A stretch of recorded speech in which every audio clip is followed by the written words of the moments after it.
Pemirsa, akibat kebakaran hutan di Kalimantan, kualitas udara di Kalimantan menjadi buruk. Berdasarkan halaman indeks standar pencemar udara terungkap wilayah Kalteng indeks udara sebesar 261.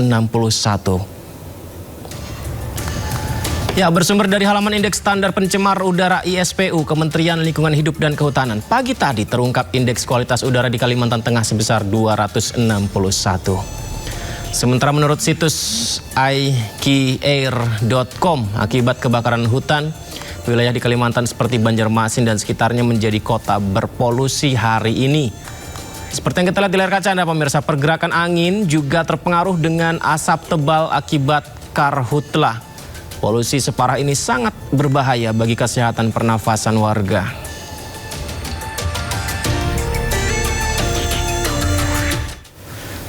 Meskipun tidak separah kemarin pemirsa, namun sejumlah titik api masih terlihat di ruas wilayah Pulau Kalimantan. Terlihat dari Google Maps, beberapa wilayah masih mengalami kebakaran hutan seperti di Kabupaten Pulang Pisau dan Seruyan, Kalimantan Tengah.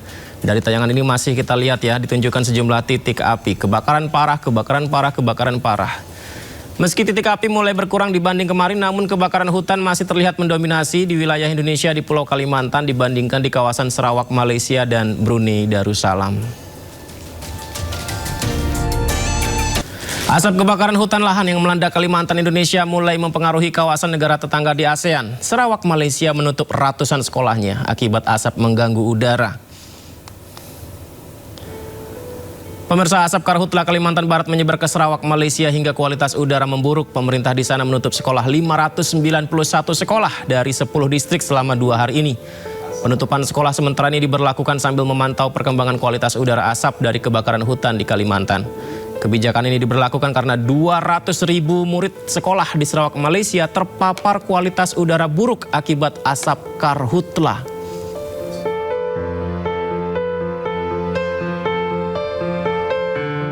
Ya, terkait berita tadi pemirsa, Menteri Lingkungan Hidup RI Jumhur Hidayat merespon terkait asap yang mulai masuk hingga ke Malaysia. Dirinya menyebut hal itu dikarenakan arah angin yang kerap berubah. Kebakaran hutan sudah sampai Malaysia seperti apa? Ya, kebetulan anginnya memang agak mengarah ke sana waktu itu. Tapi suka bolak-balik gitu. Tapi sekarang mitigasi dan pemadamannya terus-terusan, kerja keras mereka. Kita berdoa akan bekerja keras. Oke? Puluhan hektar lahan terbakar. Bupati Lamandau pantau langsung karhutla di RT 9 Desa Kujan, Kalimantan Tengah. Jadi Bupati Lamandau Rizky Aditya Putra memantau langsung api yang masih menyala di beberapa lahan di wilayah Desa Kujan. Bahkan di belakang sang bupati, api masih menyala. Proses pemadaman berlangsung belum bisa mematikan total kebakaran. Meski begitu, mengerahkan seluruh pihak, pemerintah daerah berupaya keras untuk segera memadamkan api. Ke saya Bupati Kabupaten Lamandau, CKP kami hari ini ada kebakaran sekitar yang terlapor 30-40 hektar. Tadi nyaris menyerang alat vital negara yakni gardu induk di Kabupaten Lamandau dan 4 titik sutet. Nah, sekarang api lagi mengarah ke perusahaan PT KSO. Mohon doanya untuk masyarakat Kabupaten Lamandau. Sekarang api lagi mengarah ke PT KSO. Ini sudah siaga penuh. Semoga apinya cepat padam. Tadi kita sudah dari yang sebelah sana. Ini arealnya adalah area gambut lumayan dalam. Dulu pernah digunakan untuk ladang warga. Jadi lumayan terasa. Sampai sini rasa panas dari bara apinya. Semoga kita dilindungi.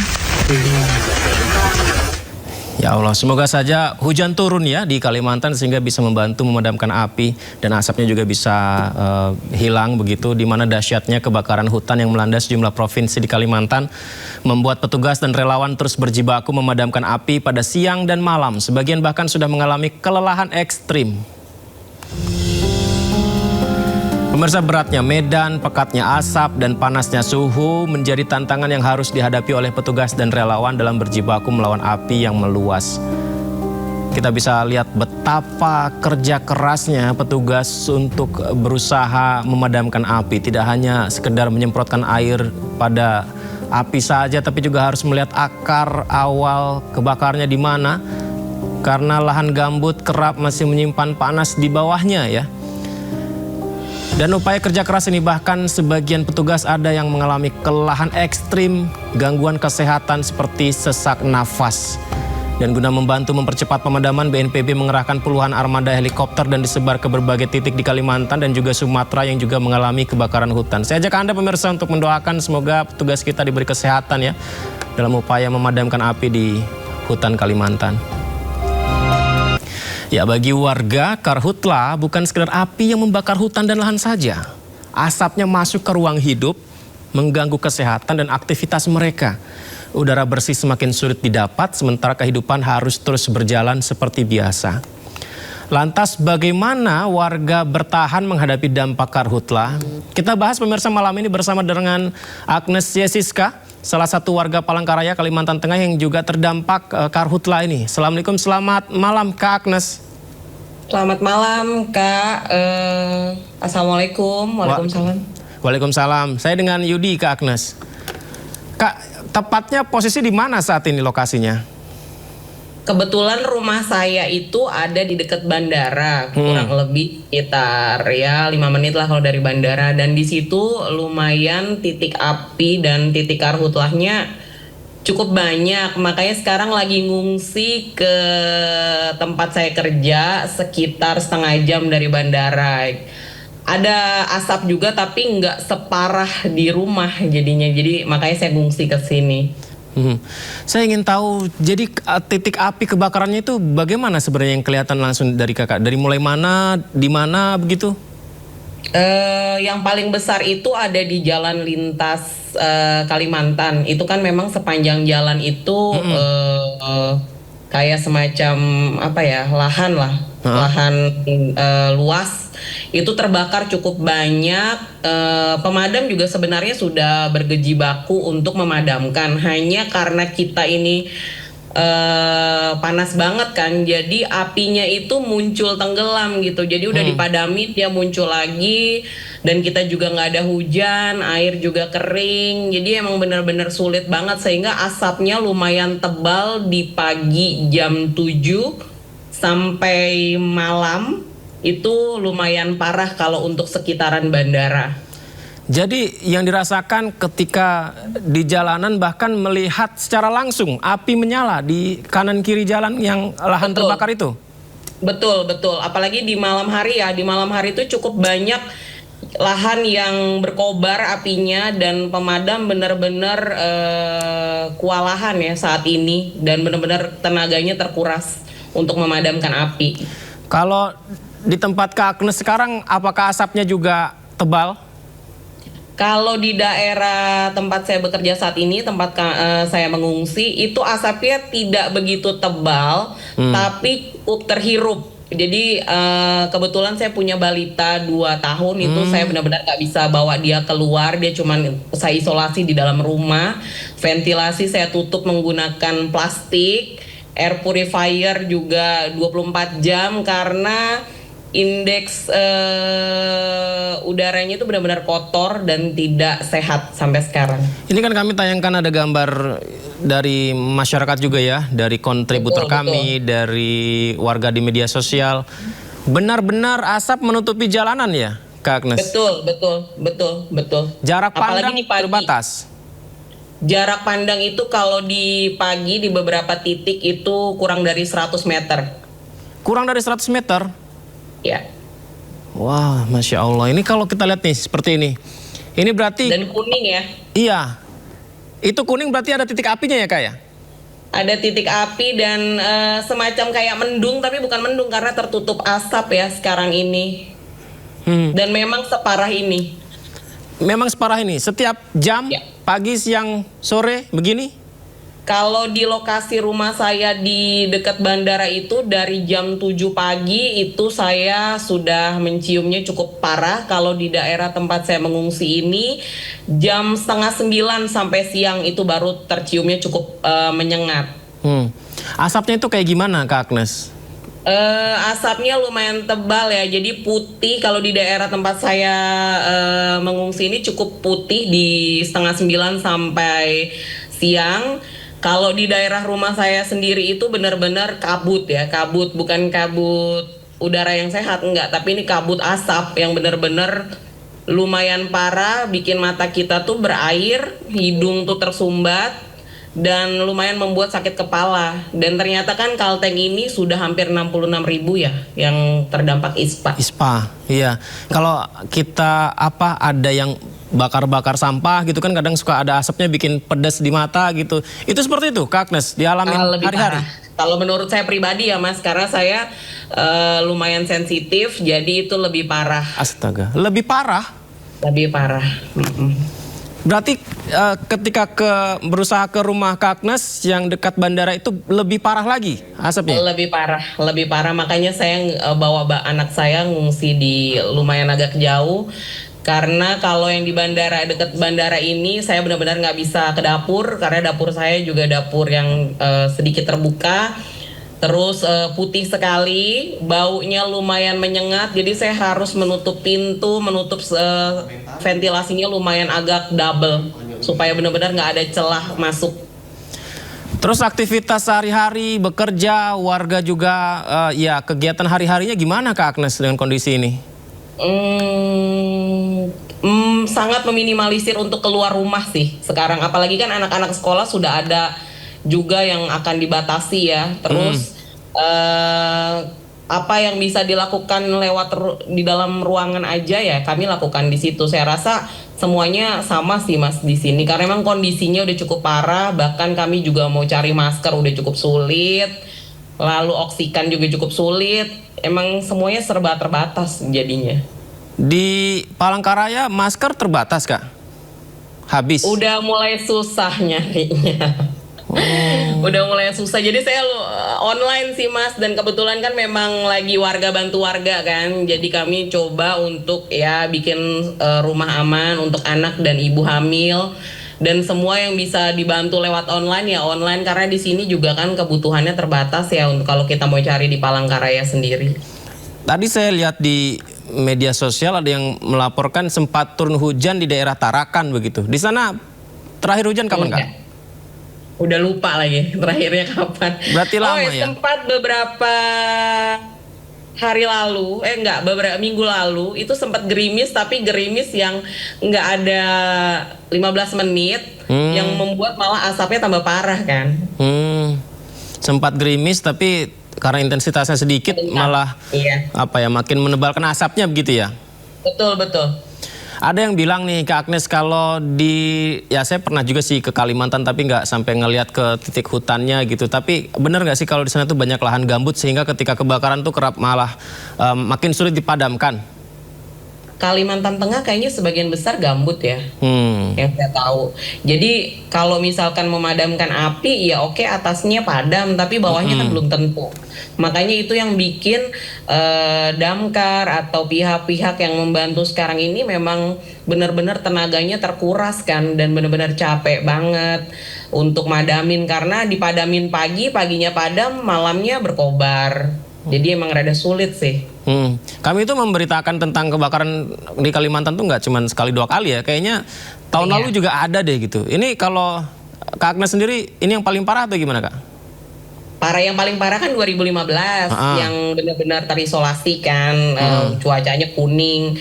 Lalu ada lagi 2019. 2019 tuh kurang lebih seperti yang sekarang. Lalu 2023 tapi tidak separah saat ini. Kayaknya ini lumayan agak parah seperti 2019 yang penerbangannya juga berantakan. Lalu kabut asapnya lumayan banyak. Terakhir tuh 2023 tapi nggak separah sekarang. Artinya apakah sudah bisa dibilang ya jangan sampai dibiasakan sih, cuman apakah preparation dari warga Kalimantan dengan kondisi seperti ini sudah ada gitu Kak? Atau pemerintah nggak ada ininya? Kalau prepare kayaknya ya kalau kita warga Kalimantan emang udah tahu ya hal kayak gini akan ada. Tapi kan kalau prepare ya balik lagi ya Mas. Kalau sekarang kan warga bantu warga ya. Warga bisa apa ya udah kita saling bantu. Kalau dari pemerintah sendiri ya mungkin karena budgetnya lagi dikurangin ya sama pusat, saya juga nggak ngerti. Tapi ya yang ada sekarang ini yang di depan mata terjadi ya lebih banyak warga bantu warga ya. Apalagi sekarang puskesmas juga membuka ruang aman untuk bernafas ya, untuk oksigen gratis, apa gratis, lalu warga bagi masker lah. Belum lagi ya pokoknya apa yang bisa kami lakukan karena baru-baru ini juga kami mati listrik kan bergilir. Cukup Mati lama, listrik? cukup panjang. Iya. Ini sekarang udah mulai agak sedikit lebih baik. Terus BBM juga kan mulai antri lagi. Lalu harganya juga meningkat. Jadi memang double kill ya untuk warga Kalimantan Tengah. BBM mulai antri, listrik mulai ada pemadaman, asap Listrik itu sudah dari Juli sampai Agustus, tapi Ya ini Allah. sudah mulai lebih baik ya. Karena tadinya 2 hari sekali kami mati, belum lagi ada asap. Itu benar-benar kewalahan sih kemarin karena ada balita kan. Jadi kita butuh listrik untuk air purifier, terus untuk mencas apa segala macam. Kalau sekarang sudah sedikit lebih baik karena nggak mati-mati listriknya. Dulu tuh paling lama sampai berapa hari Kak kondisi seperti sekarang nih Kak? Ingat nggak? Lama ya, Mas. Kalau 2019 sih lumayan ya Lumayan dari ya? Hitungan bulan ada? 2019 tuh 2 bulanan, Oh, 2 bulanan. alah. 2023 tuh 1 bulanan puncaknya. Ini kan kita prediksinya puncaknya September Oktober. Jadi mungkin 3 bulan lah ya yang ini. Tergantung ininya kebakaran lahan. Karena kalau sekarang dilihat kan titiknya sudah sampai 14.000 titik hotspotnya. Iya, makin meluas ya. Iya betul. Kak Agnes tadi dibilang warga bantu warga, itu gimana Kak? Apakah muncul begitu saja spontanitas kesadaran atau gimana Kak? Spontanitas sih, kayak saya sekarang lagi menggerakkan untuk membuat safe house khusus, safe house untuk anak dan ibu. Jadi kalau anak yang memang diliburkan sekolahnya lalu butuh internet bisa kami jemput, bisa kami antar. Lalu kami sediakan aktivitas di ruang aman itu untuk anak-anak biar nggak boring, entah kita belajar bersama. Dan ini memang aksi kolaborasi sesama CSO lokal di Kalimantan Tengah sih. Kalau misalnya ada warga yang mungkin membutuhkan pampers atau susu atau bagaimana? Kita akan sama-sama upayakan dan kami antar. Jadi kami apa yang bisa kami lakukan di depan mata ini karena saya juga punya anak kecil. Ya kita akan upayakan sih Mas semuanya deh. Jadi nggak bergantung dengan pemerintah. Jadi apa aja yang bisa kita bantu ya sama-sama sih. Negara yang baik sebenarnya kan ada fasilitas yang cukup dipenuhi oleh pemerintah kepada rakyatnya gitu ya. Mengapa tidak bergantung pada pemerintah? Balik lagi ya bergantungnya juga gimana ya Mas ya. Karena kan ada isunya pengurangan anggaran.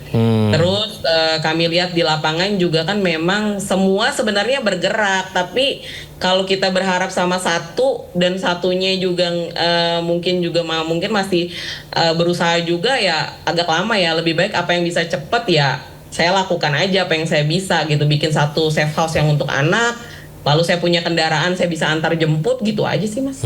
Berarti ya harusnya negara bersyukur ya, rakyatnya banyak seperti Kak Agnes ini loh yang ya mengerti gitu ya kondisi daerahnya yang anggarannya mulai dikurangin ya kan, terpusat itu kan, jadi ada upaya sendiri mandiri gitu.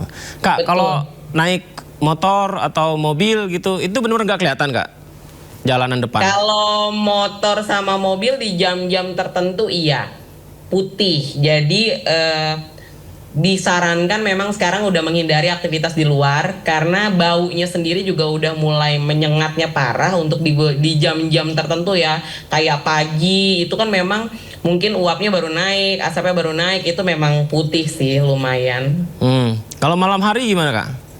Kalau malam hari lebih ke bau sih Mas, dan beberapa update kan banyak kebakaran terjadi di malam hari ya. Ada berita nih Kak, di Banjarmasin aksi unjuk rasa mahasiswa di depan kantor DPRD Kalimantan Selatan mencoba menerobos masuk karena marah dengan upaya karhutla, penanganan karhutla. Sebagai warga, gimana Kak Agnes? Aduh, kalau saya nggak tahu ya, tapi kalau dari saya pribadi, mungkin itu satu mekanisme dari teman-teman di sana untuk mengadvokasi pemangku kebijakan. Tapi kalau dari saya pribadi, karena ini situasinya juga cukup berat, akan sangat berat juga untuk kami, untuk saya ya, untuk kalau dengan pola itu.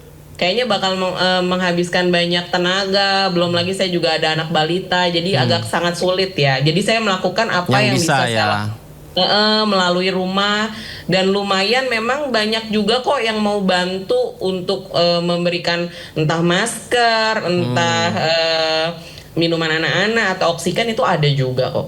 Berarti yang paling dibutuhkan sekarang di sana masker salah satunya ya Kak ya? Masker, oksigen, lalu masker anak, dan untuk saat ini ya kalau kita mau bikin rumah aman kan air purifier ya, karena banyak ibu, banyak rumah yang nggak punya air purifier dan tapi butuh gitu karena mereka ada anak balita. Nah ini kan di sini harganya cukup mahal, sekalipun ada juga sekarang udah mulai terbatas, yang murah tuh udah mulai langka.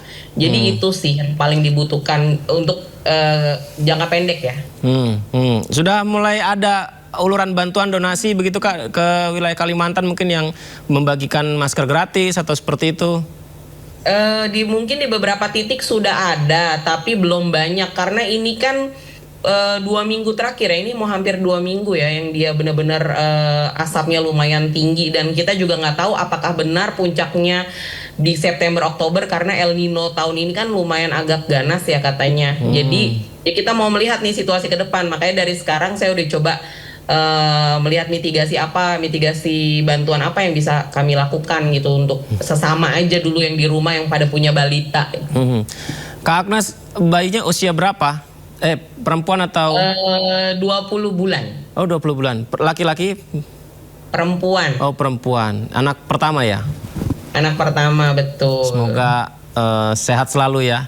Dan terima kasih. Ada solusi dari pemerintah menyaksikan acara kita ini. Saya catat tadi, ini semoga pemerintah menonton ini ya.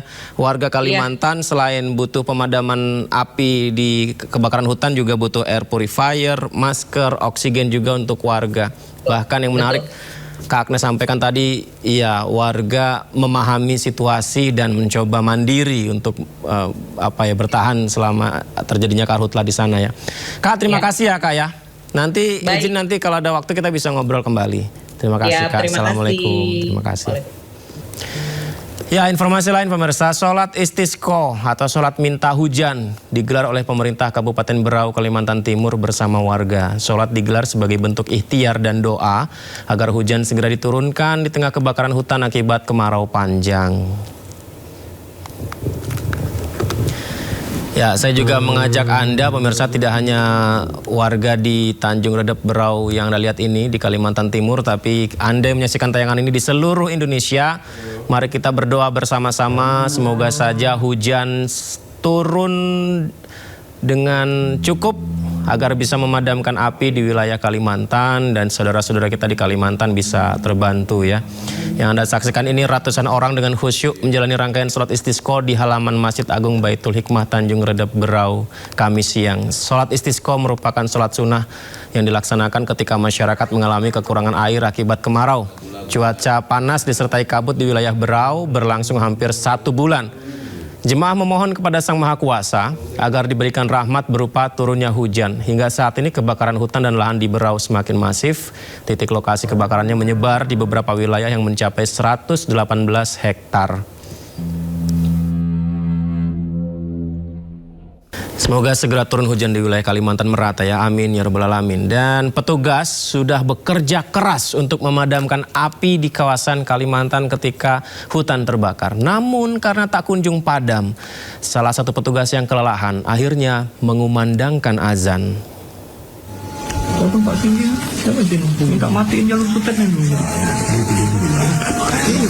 Ya, ini dia kita saksikan pemirsa. Jadi petugas di lapangan, Anda lihat ini luar biasa. Pagi, siang, sore, malam tidak tidur, kondisi pernafasan sulit karena asap. kelelahan. Mereka mencoba memadamkan api, tiba-tiba di sisi lainnya menyala, memadamkan api, yang lainnya menyala. Kelelahan hingga akhirnya warga salah satunya mengumandangkan azan, padahal di depannya ada api yang berkobar masih membakar lahan. Ya, pemirsa, apa yang dilakukan warga, salah satunya petugas ini adalah semua cara coba untuk dilakukan memadamkan api di hutan. Tadi ada juga di BPBD menambah.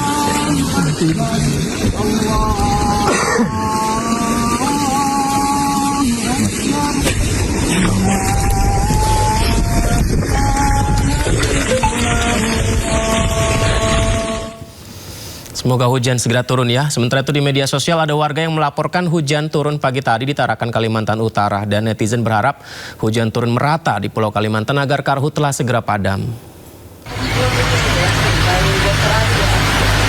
Ya, kadangkala pemirsa, keseharian kita anggap biasa ya, seperti hujan turun itu biasa, bahkan bernafas biasa. Tapi bagi warga Kalimantan hari ini, hujan rintik-rintik seperti ini ternyata sangat-sangat berharga. Bisa bernafas dengan lega pun sangat-sangat berharga. Karena ketika hujan turun, asap mulai melarut, api yang membakar hutan juga padam. Ya, meskipun belum merata, tapi netizen mengucapkan syukur, alhamdulillah hujan sempat turun, salah satunya di Tarakan ya. Semoga hujan turun di wilayah Kalimantan sepenuhnya.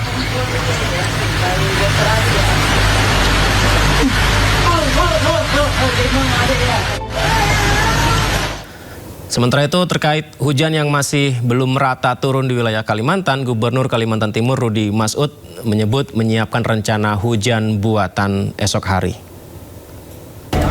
Dan Lanut Balikpapan, insya Allah tanggal 22 sampai tanggal 27 jika hujan belum turun maka akan dilaksanakan rekayasa cuaca supaya hujan bisa segera turun di wilayah Kalimantan Timur, terkhusus untuk di Kabupaten Berau, Kabupaten Kutai Timur, Kutai Barat, dan juga Kutai Kartanegara.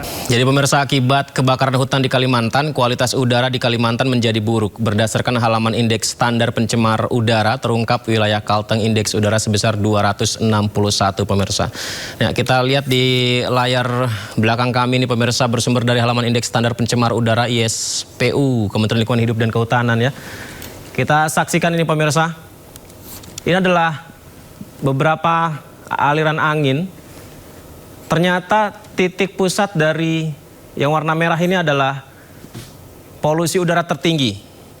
Ya, ini adalah polusi udara tertinggi yang kemungkinan akibat kebakaran yang juga masih terjadi melanda di wilayah Kalimantan, pemirsa. Nah, ini yang membuat sempat asapnya sampai ke atas karena tadi kita lihat aliran anginnya itu berputar dan menyebabkan wilayah Malaysia ini terdampak. Kita lihat ya, warnanya sangat pekat merah. Ini dia dua wilayah Malaysia akhirnya terdampak asap karena di titik sebelah kiri bawah dari Pulau Kalimantan ini banyak sekali titik api yang masih menyala hingga sekarang, meskipun sempat ada penurunan pemirsa karena kemarin ini nyaris merata semuanya, tapi sekarang sudah mulai sedikit menurun, akan tetapi asapnya yang melanda hingga ke Malaysia dan juga Brunei Darussalam, di mana di wilayah kabupaten wilayah di Kalimantan Tengah yang juga mengalami kebakaran hutan. Sementara itu informasi berikutnya pemirsa, ini terkait dengan Google Maps. Jadi kita lihat di tayangan layar kaca Anda pemirsa, ini adalah beberapa titik api Kabupaten Pulang Pisau, Kalimantan Tengah, Indonesia. Salah satu wilayah yang juga menjadi titik kebakaran api yang mencoba dipadamkan. Saya ajak Anda untuk mendoakan ya, agar api segera padam di beberapa titik yang Anda lihat ini. Kebakaran parah terjadi dari Google Maps yang kami tayangkan ini pemirsa. Ini beberapa titik di situ ya. Semoga saja segera padam. Tadinya pemirsa di sini banyak, akan tetapi hari ini dari Google Maps terlihat titik apinya sudah mulai berkurang, akan tetapi masih mendominasi di wilayah Kalimantan yang ke arah kiri, sehingga di Malaysia di sebelah sini asapnya juga sampai di sana. Tapi yang dikritisi oleh netizen adalah entah ya apakah karena keyword kita adalah Karhutla Kalimantan, jadi yang muncul adalah kebakaran di wilayah Indonesia saja. Mengapa di satu pulau yang sama, seperti Anda lihat ini, kebakaran parah, akan tetapi di Sarawak, Malaysia, dan juga di Brunei Darussalam Anda lihat tidak ada titik api kebakaran pemirsa. Padahal satu pulau loh, di Borneo ya. Akan tetapi yang kebakaran hanya di Kalimantan Indonesia saja. Sementara di wilayah Brunei dan juga di Malaysia tidak terbakar pemirsa. Baik, setiap tahun Karhutla kembali mengancam kawasan gambut di berbagai wilayah Indonesia. Bukan sekedar hamparan tanah, lahan gambut pun menjadi bagian penting dari ekosistem dan kehidupan warga. Namun ketika mengering, kawasan ini berubah menjadi lahan yang mudah terbakar dan sulit dipadamkan apinya. Asap menyebar, kesehatan warga terganggu, sementara kerusakan lingkungan terus bertambah nyata. Lantas, sebenarnya apa yang harus dilakukan agar gambut tetap terjaga dan tak lagi menjadi sumber bencana? Kita bahas malam ini pemirsa bersama dengan pakar cuaca dan iklim ITB, Army Susandi. Selamat malam Bang Army, Assalamualaikum Bang. Waalaikumsalam, selamat malam Mas Yudi. Nah ini kalau ada Bang Army di sini menjelaskan tadi pasti jauh lebih lengkap begitu ya. Karena kalau saya hanya sekilas saja dari yang saya baca dari Bagus, Mas Yudi. dari sumber itu. Sudah sangat komunikatif sebenarnya. Tapi Bang Army, benarkah yang saya baca tadi bahwa arah angin ini berputar dan akhirnya itu menyebabkan asap sampai ke Malaysia dan Brunei, Bang Army? Ya, memang saat ini kita masih memasuki musim kemarau, dan malah puncaknya masih akan terjadi bulan September, dan itu banyak dipengaruhi oleh angin dari Australia. Australia menuju ke wilayah Indonesia, jadi yang sifatnya kering, Mas Yudi. Sehingga dia membawa sampai dari selatan, dari Kalimantan, dia bergerak ke arah utara dari Kalimantan. Jadi makanya asap kita cenderung dibawa ke Malaysia, walaupun di Malaysia tidak ada kebakaran begitu ya. Tapi asapnya kita geser karena adanya arah dan kecepatan angin yang ada di Kalimantan yang berasal dari wilayah selatan, khususnya dari Australia begitu. Kalau titik api di Kalimantan Indonesia tadi kan satu pulau, tapi ternyata Malaysia dan Brunei Darussalam malah tidak terlihat titik api begitu. Nah, di Indonesia kan merambat ya, Bang Army ya, api tersebut gitu dengan kondisi cuaca, angin terik, cuaca panas dan lain sebagainya. Tapi mengapa itu tidak terjadi di Malaysia, di Sarawak, Kuching dan di Brunei Darussalam? Apakah artinya ada perbedaan cuaca di situ atau gimana? Sama saja cuacanya, hanya ada dua persoalan yang muncul. Yang pertama memang gambut kita ini memang kita lakukan upaya dulu kanalisasi sehingga dia menjadi kering seperti itu ya. Kalau gambut itu basah maka dia akan tetap menjadi penyerap karbon. Kalau gambutnya kering maka dia menjadi sumber emisi dan sekaligus sebagai bahan bakar pada saat kekeringan terjadi. Nah yang kedua ditambah dengan perilaku manusia yang ada di Indonesia ini. Mungkin mereka lupa memadamkan api yang kecil atau buang puntung rokok, dan itu sudah diyakinkan juga oleh Kepala BNPB 90% kebakaran ini oleh manusia. Seperti itu Mas Yudi. Jadi tidak mungkin hanya kebakaran sendiri begitu. Pasti ada pencetusnya walaupun kering sekalipun. Nah ditambah lagi dan saat ini ada namanya El Nino Super atau El Nino Godzilla yang merupakan anomali yang cukup besar pada tahun 2026 ini, sehingga menyebabkan sinergi tadi menyebabkan kita semakin rentan adanya bahaya kebakaran. Saya kira kita banyak sekali publikasi ataupun pengumuman resmi yang mengatakan hati-hati dengan adanya El Nino Godzilla ini. Nah, ternyata menurut saya ini menjadi kejadian dan ini adalah masa-masa yang paling tinggi Mas Yudi, karena bulan September ini adalah puncaknya musim kemarau. Nah, tadi saya mendengarkan tentang kapan akan hujan. Hujan itu akan turun pada bulan Oktober. Kalau hujan kemarin lebih pada konveksi lokal. Jadi hanya sementara. Coba lihat besok, tidak ada hujan sama sekali. Nah, upaya tadi dari gubernur tadi saya kira baik sekali. Tetapi sayang sekali kita tidak membuat hujan. Kita menyemai awan hujan yang ada sehingga turun hujan. Maka karena itu mungkin kerjasama yang kuat dari BMKG, kemudian BNPB, untuk benar-benar siaga kapan munculnya hujan awan tadi yang menyebabkan adanya awan hujan tadi. Nah, disitulah kita melakukan penyemaian. Nah, kita berharap adanya awan-awan yang muncul, tapi biasanya tidak gampang mendapatkan awan-awan hujan pada saat musim kemarau seperti ini, Mas Yudi. Kalau berharap awan-awan bisa entah bahasnya apa direkayasa apa gimana, tapi kondisinya asap tebal seperti sekarang ini masih bisa nggak Bang Armi? Justru pada saat adanya asap tebal ini, awan hujan itu tidak muncul, malah dia kering. Nah, jadi kebalik ini memang. Jadi pada saat kita adanya polusi udara karena kebakaran hutan, maka awan hujan tadi dia menjadi kering, sehingga tidak menjadi awan yang membentuk adanya hujan begitu.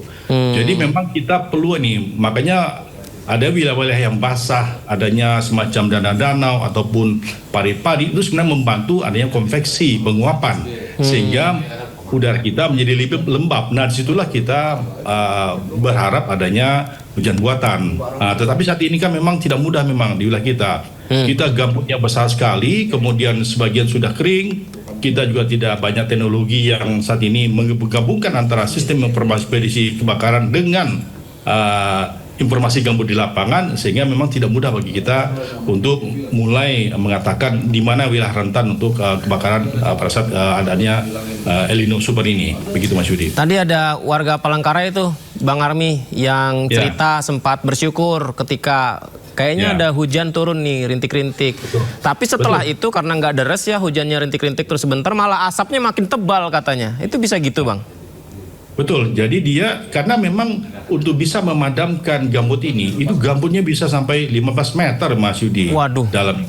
Dan dalam, tidak cukup bagi kita dalam, ada 3, ada 5 sampai 15 meter itu. Dan memang itulah kekayaan dari Kalimantan yang sekaligus juga potensi ancaman pada saat adanya kebakaran hutan. Ini saya kira yang perlu sebenarnya terstruktur. Kita sudah tahu, sudah banyak informasi tentang adanya El Nino tahun 2026 ini, malah Godzilla lagi, El Nino Super. Maka upaya-upaya merendam itu sudah ketahukan sejak jauh hari sebelumnya gitu. Jadi saya kira mungkin kayaknya pernah dulu membahas tentang El Nino Godzilla ini. Apakah ini sudah bisa diantisipasi jauh-jauh hari sebenarnya Bang Armi? Harusnya sudah gitu, karena ini dampaknya besar sekali Mas Yudi. Dampaknya bukan hanya masalah kebakaran, tapi masalah pendidikan, masalah ekonomi, pertanian. Ini masalah yang kompleks sebenarnya, dan nanti juga masalah ini akan muncul kepada kesehatan begitu. Malah mungkin persoalan dengan antar negara. Jadi kalau seperti ini, maka teknologi berperan sebenarnya Mas Yudi. Jadi kalau itu, kita pertama-tama harus membasahi yang namanya gambut tadi itu. Kalau gambut itu basah, tidak akan kebakaran Mas Yudi. Masalah gambut kita ini kering, karena kita ada penyekatan pada tahun 2015 saya lupa tuh. Kita sekat sehingga kering dia. Nah, kalau kita tidak sekat dia menjadi basah, sampai kapanpun dia tidak akan pernah kebakaran. Nah, tapi karena dia kering, maka dia menjadi sumber bahan bakar kebakaran justru Mas Yudi gitu. Nah, ditambah dengan tadi pernyataan dari Pak Letjen Suharyanto tentang masyarakat yang mungkin tidak disiplin dalam berkegiatan, termasuk dalam membuka lahan yang kadang-kadang mungkin masih menggunakan cara land clearing yang membakar hutan begitu. Nah, biasanya Mas Yudi, biasanya kadang-kadang kalau saya lihat, saya yakin perusahaan itu biasanya lebih baik untuk dalam mengelola land clearing. Tapi kadang-kadang, nah ini masyarakat kadang-kadang nih hanya sebagian, nah tentu merambat yang lainnya karena tidak terkontrol. Kenapa tidak terkontrol? Karena cuaca kita ini kering. Kalau pada saat musim hujan, hari ini dibakar, besok basah, selesai. Nah sekarang hari ini dibakar sedikit, land clearing, ya tidak ada hujan sebagai pemadam dari gambut yang tadi dibakar atau dibakar sedikit gitu Mas Yudi. Saya jadi kepikiran Bang Armi, kalau di wilayah lain apakah ada potensi serupa juga karena cuaca kering kan nggak hanya di Kalimantan? Betul. Saya kira tidak ada, karena yang ada punya gambut besar itu ada di Pulau Sumatera, Kalimantan, Sulawesi, dan sebagian di Pulau Jawa. Kalaupun ada, tapi sangat sedikit ya. Jawa malah menurut saya tidak banyak ya. Adanya maling sebagian ada di Papua, tapi paling dominan adalah Kalimantan, Sulawesi, dan Sumatera. Mereka tidak punya gambut sebenarnya tuh, tapi gambut, kalaupun ada gambut, seperti hanya yang ada di Brazil yang saya tahu, tapi itu basah Mas Yudi. Saya tahun lalu ke Brazil itu gambutnya basah begitu. Itu basah alami atau basah karena rekayasa dari pemerintah sana apa gimana? Alami, betul. Kita tidak bisa dengan teknologi semuanya karena sangat mahal sekali. Cuma justru kita pada saat pendekatan gambut kita dengan teknologi, dengan sekat tadi, maka dia kering jadinya itu. Nah, saya kira ini perlu kita lihat apa solusi lanjutannya, bagaimana kita membuat gambut ini selalu basah, Mas Yudi. Berarti kalau disemprotkan air seperti yang kita lihat gambar ini ya, ini padam kelihatan dari luar gitu ya. Di dalamnya itu bisa saja masih ada api atau panas yang tersimpan ya? Betul, membara. Dia harus terendam, Mas Yudi. Kalau hanya disiram begitu, Mas Yudi, maka yang muncul asap yang muncul. Tetapi di bawahnya masih membara. Tapi kalau kita rendam dia sejak lama, katakanlah kita pompa air tanah, kita alurkan ke wilayah-wilayah yang memang terbiasa kebakaran hutan karena gambutnya kering itu, saya kira akan jauh lebih berkurang gitu. Jadi menurut saya pemetaan awal itu kita sudah tahu nih mana daerah kebakaran, kan kita sudah punya peta. BPB itu lengkap petanya. Kemudian kita tambah teknologi pompa air, kita pompa terus begitu. Jadi kita pasang pompa di banyak tempat, pakai air tanah aja nggak apa-apa. Sehingga kita airi dan rendam gambut itu, yakin saya tidak akan pernah kebakaran. Walaupun dibakar oleh masyarakat sekalipun ya, karena dia terendam.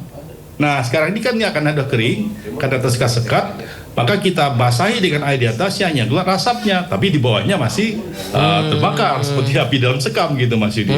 Baik, Bang Armi dan juga pemirsa, kita lihat dulu ya, ini ada informasi tentang, ya tadi sempat dibahas juga dengan Bang Armi ya, tentang langganan tiap tahun Kalimantan darurat kebakaran hutan dan lahan, puluhan ribu hektar lahan terbakar, membuat relawan pemadam karhutla kelelahan bahkan pingsan.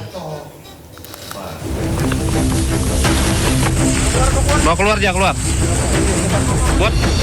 Akibat kelelahan memadamkan kebakaran hutan dan lahan serta terkepung dan menghirup asap pekat, 2 relawan di Sampit Kabupaten Kota Waringin Timur Kalimantan Tengah jatuh pingsan. Rizky Mubarak, relawan ini bahkan terpaksa digendong. Korban pun dilarikan menggunakan ambulan ke Rumah Sakit Dr. Murjani Sampit untuk mendapatkan perawatan. Sementara Gusti, seorang petugas posko gabungan pengendalian karhutla, juga tumbang kelelahan akibat banyak menghirup asap pekat. Terlalu menghirup banyak asap dan ya lumayan jarak titik api cukup jauh dan besar juga apinya. Selama karhutla, para relawan ini jatuh bangun berjuang memadamkan karhutla, bekerja siang malam tanpa dibayar sepeser pun. Bahkan mereka membiayai sendiri kebutuhan BBM, makan, dan minum. Banyaknya titik api yang muncul membuat kebakaran terus meluas. Salah satunya di Kota Palangkaraya. Kalimantan lagi-lagi darurat kebakaran hutan dan lahan. Berdasar data BPBD, Kalimantan Barat jadi provinsi dengan luas karhutla terbesar, lebih dari 28.700 hektar. Kalimantan Tengah lebih dari 2.300 hektar dan Kalimantan Selatan 3.400 hektar lebih. Hampir sebagian besar wilayah di Kalimantan menjadi wilayah terdampak karhutla dengan masing-masing provinsi memiliki sedikitnya 3 wilayah paling terdampak. Kebakaran hutan dan lahan di Kalimantan mulai berdampak pada kehidupan warga, terlebih kabut asap pekat menyulitkan aktivitas warga dan membuat indeks kualitas udara memburuk. Rabu 19 Agustus, indeks kualitas udara di Kota Palangkaraya mencapai 487, masuk kategori berbahaya dan berdampak pada jarak pandang. Tim kontributor iNews melaporkan. Ya, Bang Armi, terkepung asap Kalimantan darurat karhutla. Apa ini sudah terjadi, nasi sudah menjadi bubur? Kebijakan apa yang harus segera dilakukan? Apakah cukup hanya menyemprotkan air lebih banyak, lebih basah sehingga api padam? Apakah cukup sampai di situ? Rekayasa cuaca, apakah cukup sampai di situ? Atau ada kebijakan lain sebenarnya lebih urgent untuk segera dilakukan, untuk diterapkan kebijakannya? Ya, saya kira kebijakan dulu adanya kanal tadi sebenarnya bagus sekali. Cuma saat itu kita tidak memelihara kanal tadi sehingga dia bisa membasahi gambut, yang pertama. Yang kedua, menurut saya ketegasan dalam hal hukum bagi para pelaku yang membakar hutan tadi, baik sengaja atau tidak sengaja, saya kira ini perlu kita tegakkan. Dan rata-rata biasanya kita tidak menang dalam hal peradilan untuk mengatasi si pelaku ini. Dan itu menurut saya, kalau misalnya kita lakukan efek jerah pada masyarakat atau pada pelaku perusahaan sekalipun, saya kira ini akan menjadi suatu hal yang mengurangi potensi kebakaran hutan oleh akibat manusia seperti disampaikan oleh BNPB. Saya kira itu Mas. Saya kira ada teknologi lain misalnya. Saya kira beberapa teman-teman dari kehutanan punya namanya Sipongi gitu kan, atau aplikasi. Kemudian ada Firewatch ataupun yang lainnya, dan itu dihubungkan dengan satelit Terra. Nah, tapi kita sebaiknya secara teknologi pun kita juga bisa hubungkan dengan kondisi lapangan yang bisa mendeteksi berapa tinggi muka air gambut yang ada secara real time.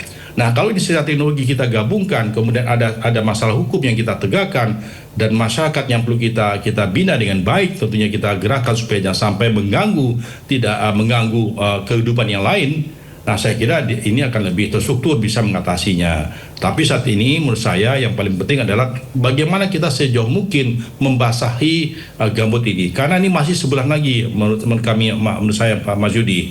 Saya kira BMKG sudah memberikan informasi yang cukup baik. Nah, saat ini bagaimana kita secara teknologi membasahi gambut itu sendiri.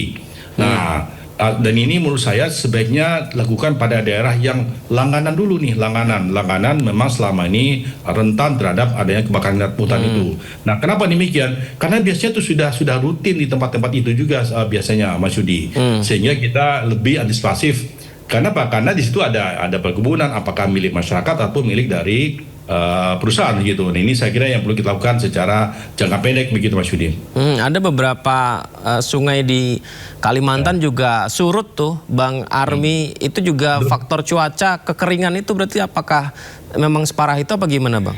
Iya betul, saya kira ini sudah disampaikan oleh BMKG dan juga oleh WMO dan juga dari teman-teman dari BRIN, dari ITB mengatakan puncaknya akan terjadi pada bulan September ini dan nanti akan turun kekeringan ini pada bulan Oktober. Saya kira ini hampir sama nih. Pernah saya juga melakukan prediksi pada beberapa tahun lalu, maka puncaknya bulan September. Artinya apa? Potensi kekeringan dan kebakaran ini masih akan terjadi. Jadi upaya-upaya sifatnya taktis dilakukan oleh teman-teman termasuk dari relawan tadi, saya kira ini sangat baik sekali dilakukan di lapangan karena itu tidak mudah, kita sangat besar sekali wilayah kita. Nah, berikutnya adalah kita harus antisipasi benar-benar kita disiplin karena saya tahu ada beberapa laporan ya memang karena kebiasaan yang selama ini membakar dan yang tidak sengaja barangkali itu malah dampaknya kepada anak sekolah yang tidak bisa sekolah dengan baik, orang tidak bisa bekerja, kegiatan malah berkurang sebagainya. Ini menurut saya harus kita lakukan secara penegasan disiplinan di lapangan. Saya kira ini aparat akan sangat baik bisa turun tangan untuk mendisiplinkan masyarakat soal ini. Berarti kalau penegakan hukum efek jerahnya masih belum begitu maksimal, tahun depan kalau cuaca kering, amit-amit peristiwa ini bisa saja terulang. Tahun depan tidak akan terjadi Mas Yudi karena tidak ada El Nino tahun depan. Begitu. Oh, Mas. Begitu. Oh, tahun depan tidak ada El Nino. Betul, memang kuncinya jadi kalau kita bakar hutan sekalipun, tapi kalau pada saat musim hujan itu besok selesai masalahnya karena besok ada hujan begitu. Tapi kita yang kebiasaan tanda kutip nih yang sengaja atau sengaja membakar dan kebetulan saat ini keringnya itu panjang. Ada keringnya 1 bulan satu tempat, ada keringnya 2 bulan, ada kering sampai dengan lebih 90 hari Mas Yudi. Jadi kalau dia dibakar, ada terbakar dan sebagainya, maka tidak ada upaya secara alami untuk memadamkannya itu masalahnya. Oh, berarti kebakaran lahan seperti ini sebenarnya terjadi sering, akan tetapi sekarang delalahnya karena cuaca panasnya panjang, kemaraunya panjang, makanya ini yang terjadi begitu. Persis. Tidak akan saya tahun depan. Karena biasanya kalau ada El Nino, maka kemungkinan tahun depan itu adalah La Nina begitu. Berarti jadi bisa saja kebakaran lahan hutan itu terjadi tapi tidak terlihat karena hujan turun, begitu Bang Army? Karena tangan Tuhan memadamkan, kira-kira gitu Mas Yudi. Ya Allah. Berarti ya bukan jadi, berarti kalau makanya memang saat ini taruhannya kita, apalagi kan kita saat ini Indonesia, dunia ada masalah masalah ekonomi dan kita benar-benar harus benar-benar disiplin bagaimana mengurangi potensi penyebab kebakaran. Nah, pengalaman dari pelajaran yang terdahulu, nah di mana daerah yang utama yang terlibat itu adalah gambut, maka di situ yang perlu kita lakukan bahasan. Jadi rewetting itu adalah kuncinya sebenarnya. Nah, kemudian disiplinkan orang ataupun masyarakat ataupun kelompok perusahaan. Yang ketiga masalah penegakan hukum. Saya kira 3 hal ini Mas Yudi itu saya kira akan bisa mengurangi kebakaran pada saat El Nino. Pada saat tidak El Nino nggak ada masalah, tanda kutip ya, bukan berarti itu dibolehkan membakar ya. Memang ada kebiasaan kok bagi masyarakat tertentu atau kelompok masyarakat tertentu untuk membakar. Dan secara aturannya katanya ada dibolehkan Mas Yudi itu. Gimana Bang? Secara aturan itu ada mungkin saya salah. Secara aturannya dibolehkan membakar itu Mas Yudi. Wah, bahaya juga ya. Ada juga, nah sekarang ini tidak terkendali dia. Saya kira mungkin saya salah itu, tapi saya pernah membaca itu. Betul tertentu itu boleh dibakar. Nah, tapi tidak terkontrol karena alam kita tuh seperti saat ini kering. Keringnya tuh bukan 1 bulan, malah mungkin saya kira di lokasi Kalimantan bisa keringnya bisa lebih dari 3 bulan itu saat ini. Sejak bulan sekarang Agustus, mungkin bulan Juni, Juli sudah mulai kering itu. Ada 2 bulan, ada 3 bulan begitu. Jadi tidak terkontrol oleh alam begitu Mas Yudi. Saya khawatirnya ini jadi peristiwa karhutla ini jadi cerminan bahwa sebenarnya ini adalah kebiasaan buruk yang berulang tapi ditegur dengan alam sehingga terjadi seperti ini karena oknum-oknum tidak bertanggung jawab itu Bang Army. Betul. Saya kira sama dengan yang ada di Australia, di California juga sama. Cuma mereka tingkat teknologi untuk bisa mengatasi itu mereka lebih baik. Nah, kalau di Australia itu malah itu sangat besar dibanding kita ini. Kenapa? Karena wilayah sangat besar sekali dan itu memang tetap manusia sebagai penyebabnya begitu Mas. Dan itu mereka menurut saya tidak bisa dilakukan upaya reweting. Kalau kita bisa Mas Yudi, cuma kita ini sangat besar Indonesia ini, besar sekali Indonesia ini, dan tidak mudah memang. Jadi memang harus berkelompok, harus bersama-sama kita mengatasi ini. Ada komponen masyarakat, ada komponen dari pemerintah daerah, ada dari pemerintah pusat, dan juga di komponen lain. Swasta pun harus dilibatkan sini, karena kalau tidak kan mereka juga rugi. Iya. Atasnya mereka jadi terganggu Mas Yudi.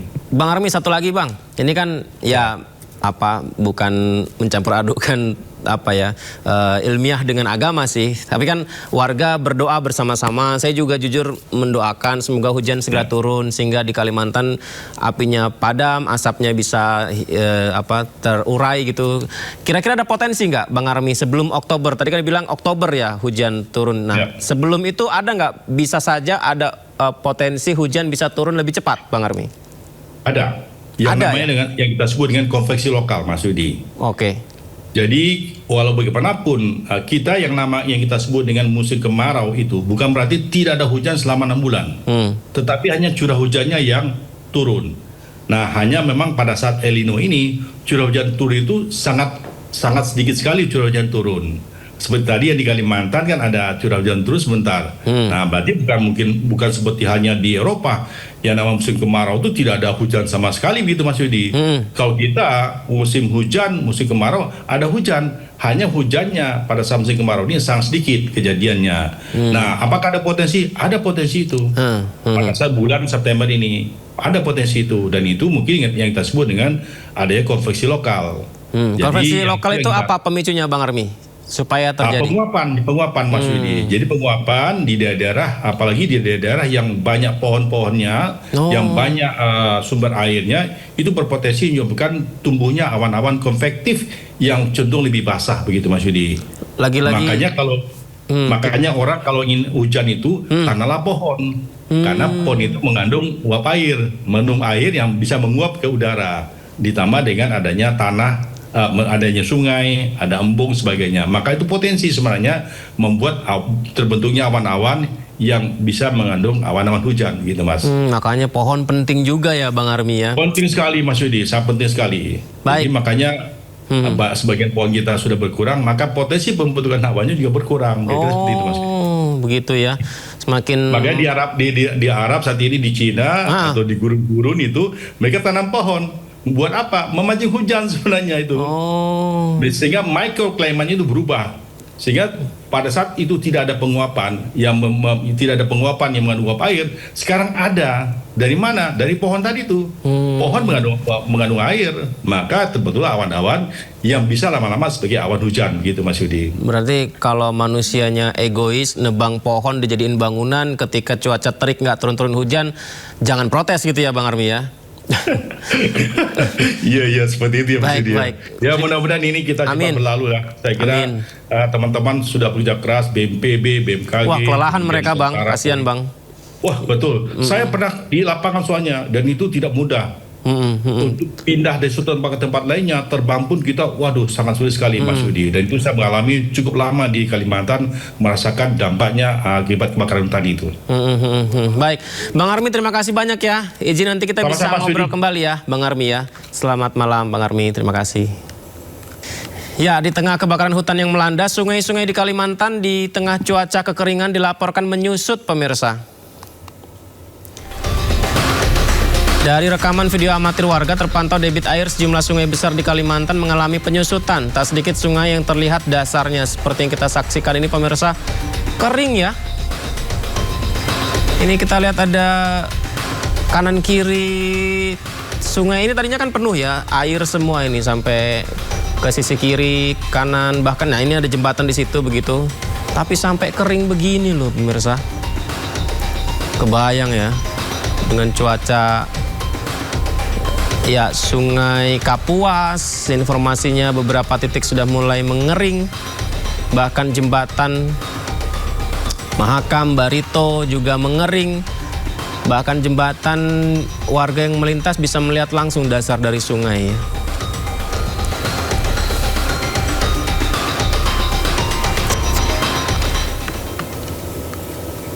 Astagfirullah, sampai ikan saja kelihatan di itu ya, sampai kekeringan ya, muncul di dasar. Jadi tidak ada air menyusut, ikannya langsung terlihat ada di situ kekeringan pemirsa. Saking panasnya di sana, sungai-sungai menyusut. Kita bisa saksikan ya. Ini tadinya sungai ini pemirsa, karena lihat itu ada jembatannya di situ. Bahkan jembatannya terlihat sangat jelas. Warga bisa berjalan-jalan di bawah jembatan. Ya Allah, bisa seperti ini ya. Ya pemerintah pusat harus melihat ini sih ya. Seperti inilah kondisi yang sebenar-benarnya. Bayangkan pemirsa, bayangkan.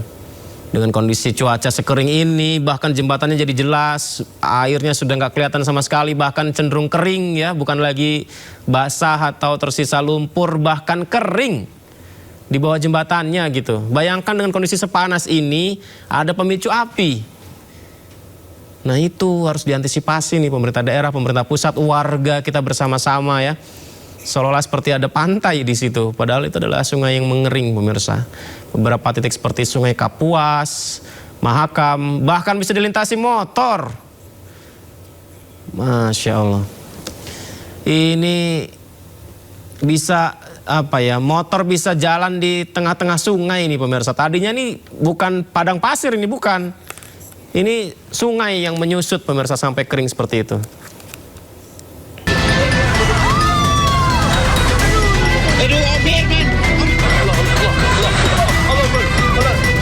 Ini yang paling terbesar sudah.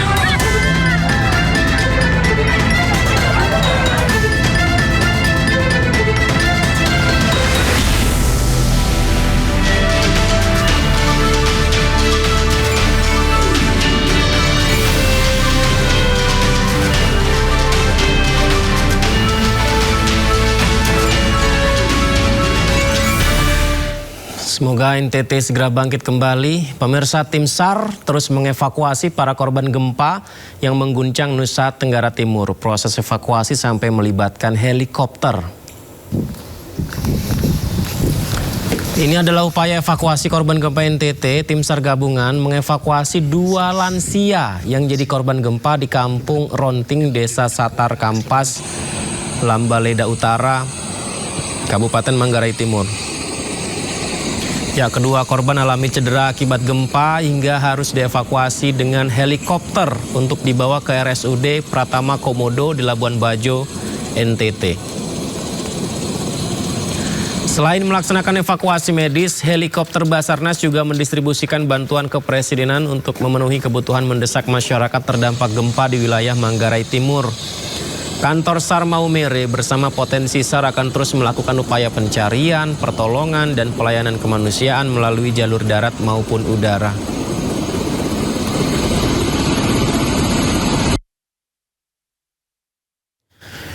Pemirsa, ratusan warga di Sika, Nusa Tenggara Timur ternyata memilih bertahan di kebun-kebun mereka. karena takut akan terjadinya gempa susulan.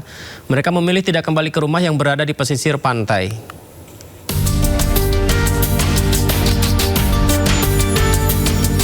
Ratusan warga Kecamatan Talebura, Kabupaten Sika, Nusa Tenggara Timur bertahan di kebun-kebun warga dan tidak berani kembali ke rumah karena takut gempa susulan. Warga memutuskan mengungsi ke kebun karena permukiman mereka berada di pesisir pantai.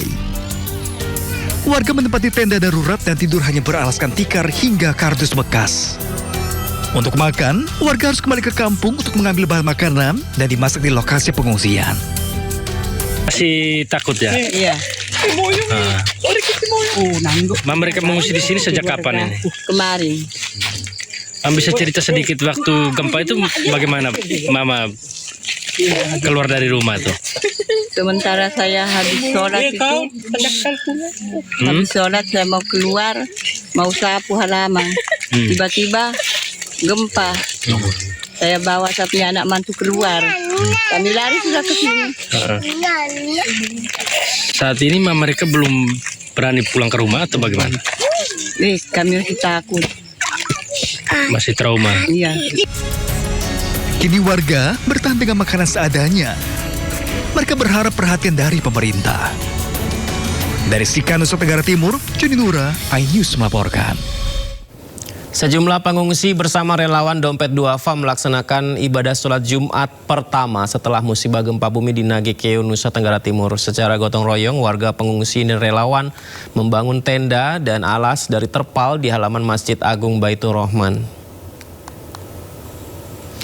Warga menggelar ibadah sholat Jumat di halaman Masjid Baitur Rahman karena kondisi yang tidak bisa digunakan dan mengalami kerusakan cukup parah akibat guncangan gempa yang melanda wilayah Kabupaten Nagekeo. Kerusakan terlihat di beberapa titik, diantaranya tembok masjid retak dan berlubang sehingga warga tidak berani sholat di bawahnya. Warga menggelar sholat Jumat dengan menjaga tempat sehingga dipindahkan pada halaman yang dipasang tenda serta gelaran untuk sholat.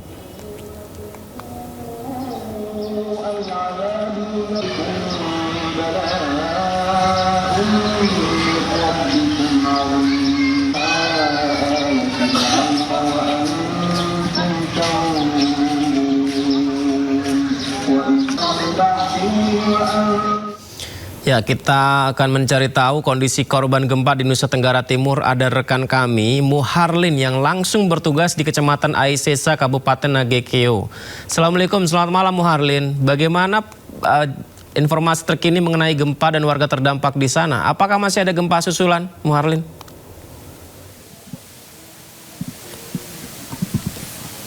Iya, baik, selamat malam Yudi dan pemirsa. Terkait update dari para pengungsi korban gempa di Nusa Tenggara Timur, untuk sebagian besar pengungsi masih mendiami pos-pos pengungsian yang disediakan di 70 titik, terutama di kawasan Kabupaten Nagekeo, Provinsi Nusa Tenggara Timur.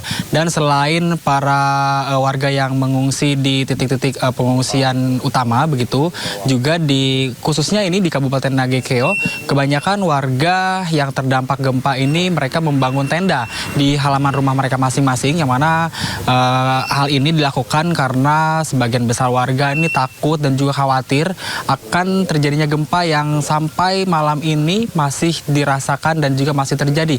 Bahkan sejak 2 hari kami bertugas di sini pun kami masih sering merasakan gempa yang terasa cukup besar, dan juga ini dalam seharinya gempa terjadi bisa 10-20 kali dengan intensitas yang cukup getaran dan cukup besar. Maka dari itu warga memutuskan untuk bermalam di tenda-tenda yang mereka bangun secara mandiri. Dan selain itu juga warga mempertimbangkan faktor keamanan jika mereka diungsikan atau mengungsi ke tempat-tempat yang umum seperti tempat pengungsi utama begitu. Faktor keamanan tentunya menjadi hal yang diperhatikan karena mereka khawatir ada pencuri masuk ke rumahnya ketika rumahnya ditinggali. Dan juga selain hal itu berbagai bantuan, ini terkait bantuan Yudi dan juga pemirsa, bantuan masih terus berdatangan. Tapi yang diperlukan untuk warga, kami sekali lagi menyampaikan jika kebutuhan bayi dan juga lansia ini yang dibutuhkan oleh warga seperti popok, susu, alas tidur dan juga selimut, mengingat malam hari di Kabupaten Nagekeo ini cuaca cukup dingin, yang gitu maka dari itu warga membutuhkan selimut untuk bermalam begitu di tenda-tenda yang mereka dirikan. Yudi. Baik, terima kasih banyak Muharlin atas laporannya. Selamat bertugas kembali dan jaga kesehatan ya Muharlin. Selamat malam. Pemirsa, Kodam Jaya mengirimkan bantuan kemanusiaan untuk masyarakat terdampak gempa bumi di Nusa Tenggara Timur. Bantuan berupa kebutuhan pokok hingga perlengkapan pendukung ini disalurkan melalui posko bencana di Lanut Halim Perdana Kusuma, Jakarta.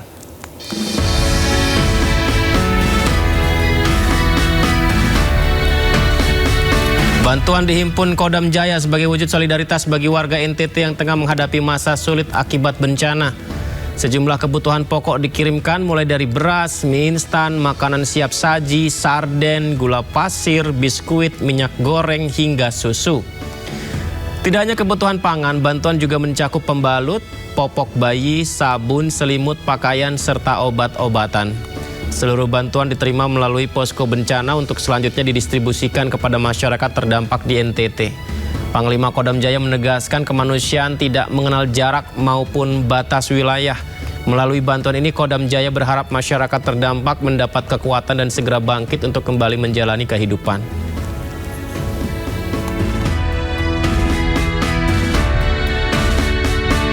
Musisi ternama tampil pada malam penggalangan dana dan aksi solidaritas lewat musik untuk membantu para korban terdampak gempa bumi di wilayah Nusa Tenggara Timur. Konser amal yang digelar di Kemayoran, Jakarta Pusat ini menjadi bentuk kepedulian dan solidaritas bagi sesama. Aksi penggalangan dana untuk korban terdampak gempa bumi magnitudo 7,7 di wilayah Flores NTT berhasil menarik ratusan penonton untuk berdonasi. Pada kesempatan ini, sejumlah musisi ternama diantaranya Iwake dan Noella turut hadir dalam penggalangan dana yang diselenggarakan di Libong Coffee, Kemayoran, Jakarta Pusat. Nantinya, donasi yang terkumpul ini akan langsung disalurkan kepada para korban yang terdampak bencana, khususnya untuk wilayah yang belum tersentuh bantuan akibat akses yang sulit dijangkau. Kita teman-teman penyanyi, teman-teman ada stand up juga, ya, ada dancer juga, seniman lah yang mau menyumbang. Malam ini kita sama-sama kumpulin dana dan donasi untuk NTT. Semoga ini akhirnya bisa menjadi sesuatu yang bermanfaat buat kawan-kawan, saudara-saudara emang di NTT. Semoga ini menjadi asupan yang menguatkan. Konser amal ini menunjukkan solidaritas antar masyarakat serta kepedulian untuk membantu sesama. Jadi nanti dana yang terkumpul di sini itu akan disalurkan langsung ke para korban bencana yang terdampak yang ada di Flores, khususnya di Manggarai Timur, Lambaleda. Dengan harapan kami, dengan donasi ini mudah-mudahan bisa meringankan beban saudara-saudara kita yang ada di NTT sana. Dengan donasi ini bisa memberikan sentuhan-sentuhan kasih kepada mereka. Donasi yang dikumpulkan diharapkan dapat membantu meringankan beban masyarakat NTT yang terdampak bencana. Dari Jakarta, Rafli Hadiwinata, Ahmad Putra, iNews melaporkan. Ya, PT UN Jakarta menerima gugatan surat keterangan setara ijazah SMK Wakil Presiden Gibran Rakabuming Raka yang diterbitkan Kemendikdasmen. Untuk mencari ijazah SMK Gibran, mantan Wakil Menteri Hukum dan HAM Denny Indrayana bahkan menggelar sayembara berhadiah lebih dari 1 miliar rupiah.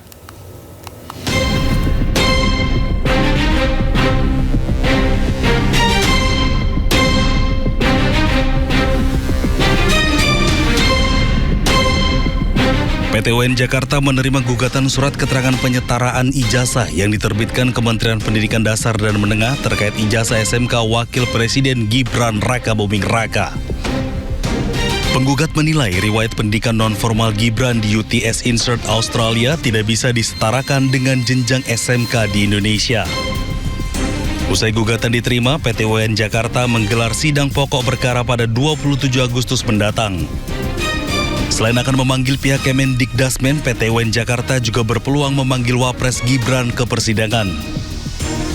Persoalan ini kita tahu bermula dari terbitnya surat keterangan ya, SUKET, setara tamat SMK oleh Direktorat Jenderal Pendidikan Dasar dan Menengah. Nah, SUKET tersebut kita atau kami nilai bermasalah karena diduga kuat hanya berdasarkan dokumen khusus bahasa Inggris yang kurang dari 1 tahun. Yang disebut oleh surat keterangan itu adalah setara grade 12. Saat ini teman-teman semua, perjuangan hukum tersebut berwujud dalam bentuk gugatan resmi kami diterima di Pengadilan Tata Usaha Negara melawan Kementerian Pendidikan Dasar dan Menengah. Gugatan yang dilayangkan oleh kami ini menuntut pembatalan dan pencabutan surat keterangan yang diterbitkan untuk Gibran Rakabuming Raka. Upaya hukum ini ditempuh karena dokumen tersebut dinilai tidak memiliki dasar hukum dan bukti material yang valid. Sementara itu, keberadaan ijazah SMK Wapres Gibran masih menjadi tanda tanya. Mantan Wamenkumham Denny Indrayana bahkan belak-belakan membuka sayembara senilai lebih dari 1 miliar rupiah bagi siapapun yang bisa menunjukkan ijazah SMK Gibran. Sayembara sudah berjalan 10 harian ya lebih, dan sekarang angkanya sudah di lebih dari 1 miliar. Per pagi tadi sementara adalah 1.263.750.000 rupiah. Ya, ini menunjukkan memang banyak yang ingin terlibat.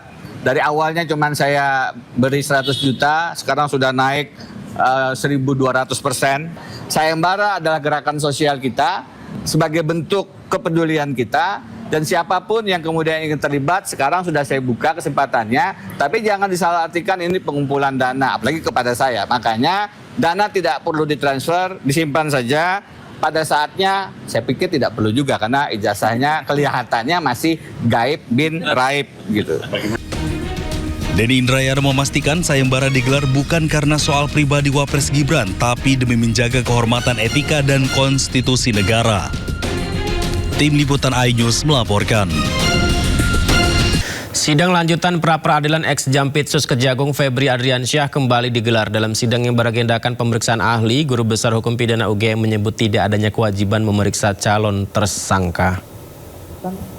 Sebagai apa? Guru Besar UGM Markus Priyogunarto menegaskan KUHP baru tidak mewajibkan penyidik memeriksa seseorang lebih dahulu sebelum menetapkannya sebagai tersangka. Pernyataan itu disampaikan Markus saat dihadirkan Polri sebagai ahli dalam sidang pra-peradilan yang diajukan mantan Jampitsus Febri Adriansyah di Pengadilan Negeri Jakarta Selatan. Markus membandingkan ketentuan penetapan tersangka dalam KUHP lama dengan aturan yang berlaku dalam KUHP baru. Menurutnya, ketika KUHP lama masih berlaku, terdapat putusan MK yang menjadi salah satu dasar. Seseorang yang akan ditetapkan sebagai tersangka harus terlebih dahulu diperiksa. Nah, tapi ketentuan itu tidak lagi dapat diterapkan dengan cara yang sama setelah berlakunya KUHP baru. Jadi amar putusan tidak memuat itu perintah untuk harus diperiksa lebih dahulu calon tersangka itu, tidak ada ya di dalam amar putusan. Maka kemudian ya kondisi ini dipakai dasar oleh pembentuk KUHP yang baru untuk menentukan bahwa dalam penetapan tersangka itu tidak perlu diperiksa lebih dahulu calon tersangkanya. Masa dari pegiat aktivis lingkungan hidup menggelar unjuk rasa di Gedung Kejagung pada hari Jumat. Mereka menutup jalan sebagai bentuk kekecewaan terkait dugaan korupsi transfer pricing PT Toba Pulp Lestari. Saat menggelar aksi, masa membawa poster besar bertuliskan Adili Sukanto Tanoto.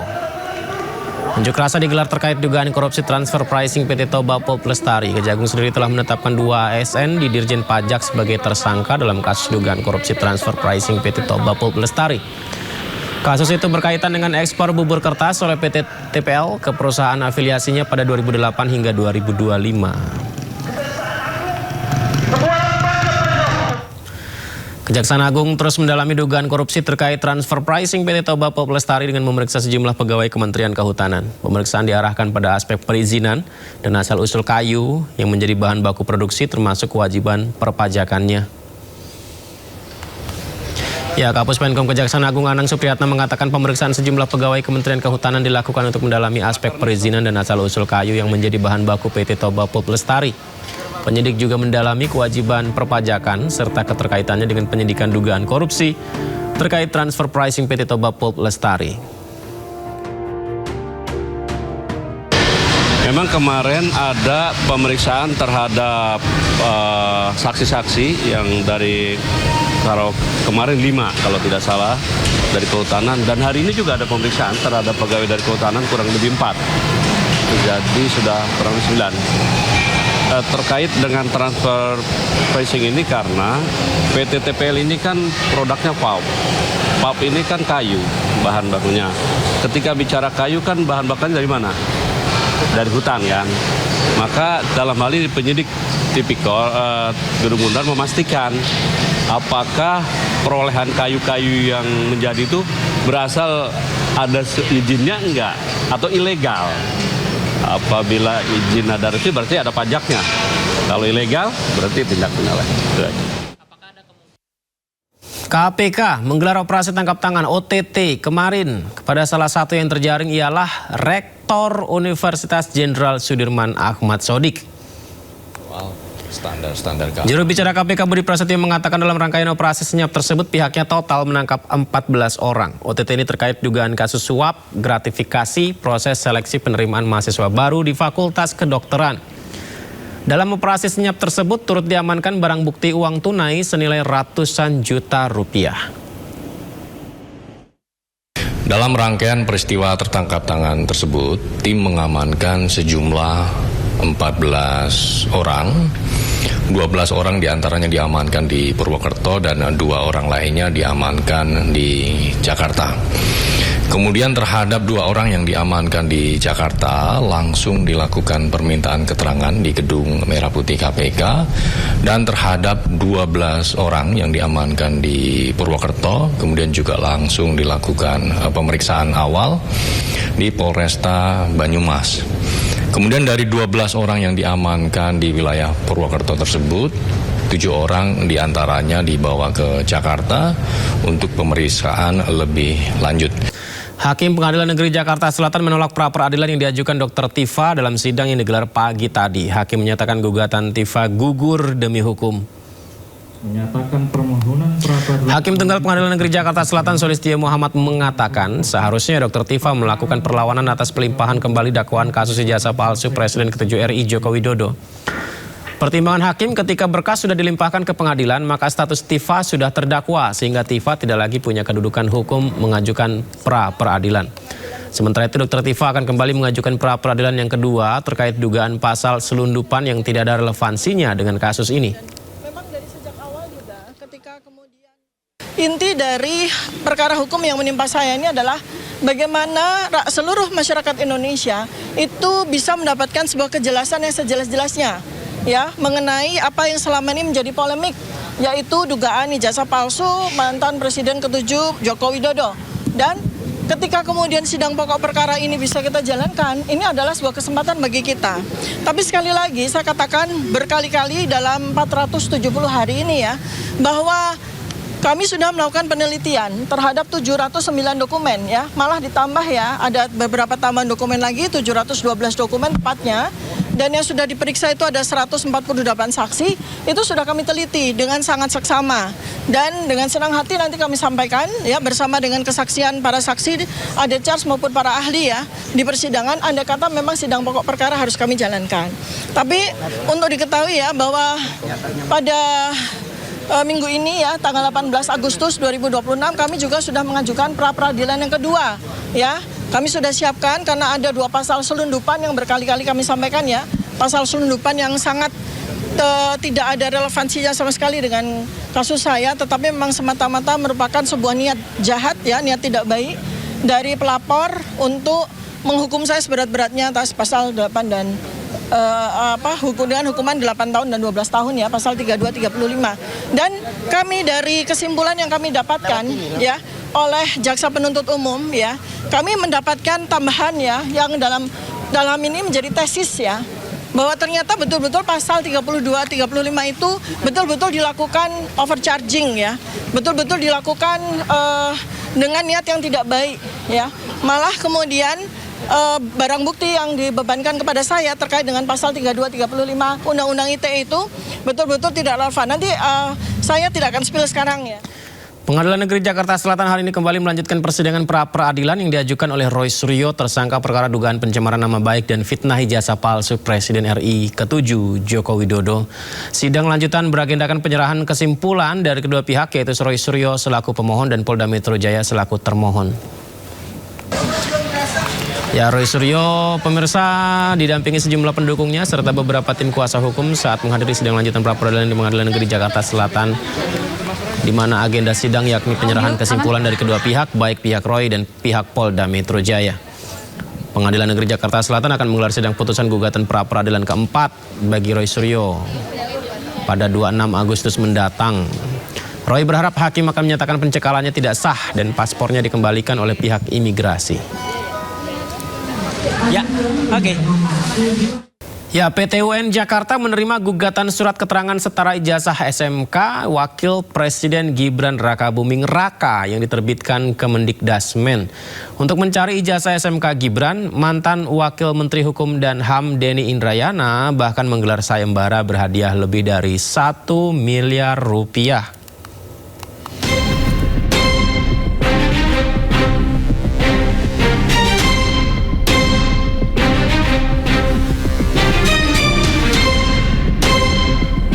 PT UN Jakarta menerima gugatan surat keterangan penyetaraan ijazah yang diterbitkan Kementerian Pendidikan Dasar dan Menengah terkait ijazah SMK Wakil Presiden Gibran Rakabuming Raka.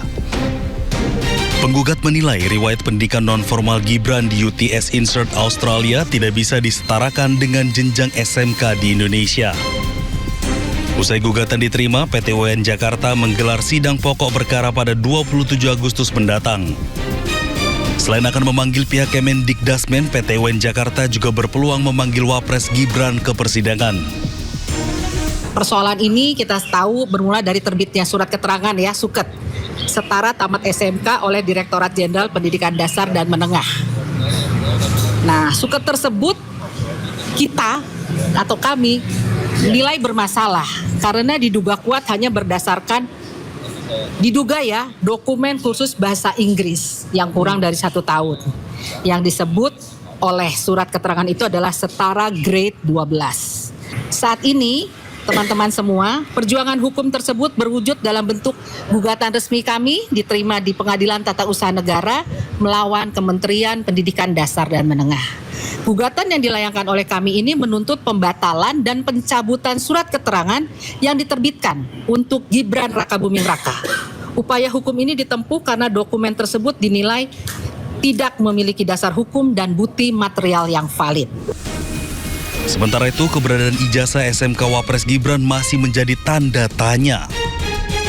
Mantan Wamenkumham Denny Indrayana bahkan belak-belakan membuka sayembara senilai lebih dari 1 miliar rupiah bagi siapapun yang bisa menunjukkan ijazah SMK Gibran.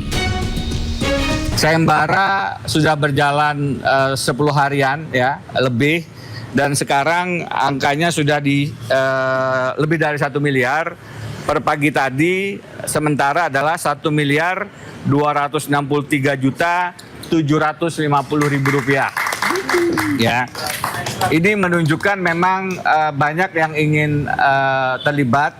Dari awalnya cuma saya beri 100 juta, sekarang sudah naik 1.200%. Sayembara adalah gerakan sosial kita sebagai bentuk kepedulian kita, dan siapapun yang kemudian ingin terlibat sekarang sudah saya buka kesempatannya. Tapi jangan disalahartikan ini pengumpulan dana, apalagi kepada saya. Makanya dana tidak perlu ditransfer, disimpan saja.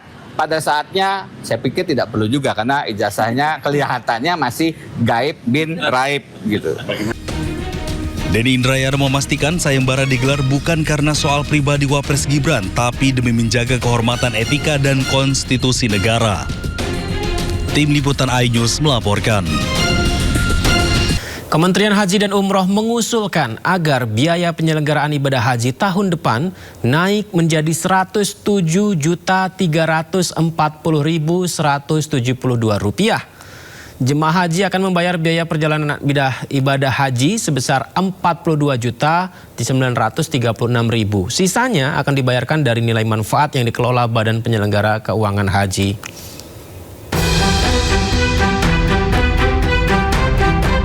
Kementerian Haji dan Umroh mengusulkan agar biaya penyelenggaraan ibadah haji pada tahun 2027 naik menjadi Rp107.340.172. Nantinya jemaah haji akan membayar biaya perjalanan ibadah haji sebesar Rp42.936.068 dan sisanya dibayarkan dari nilai manfaat yang dikelola BPKH.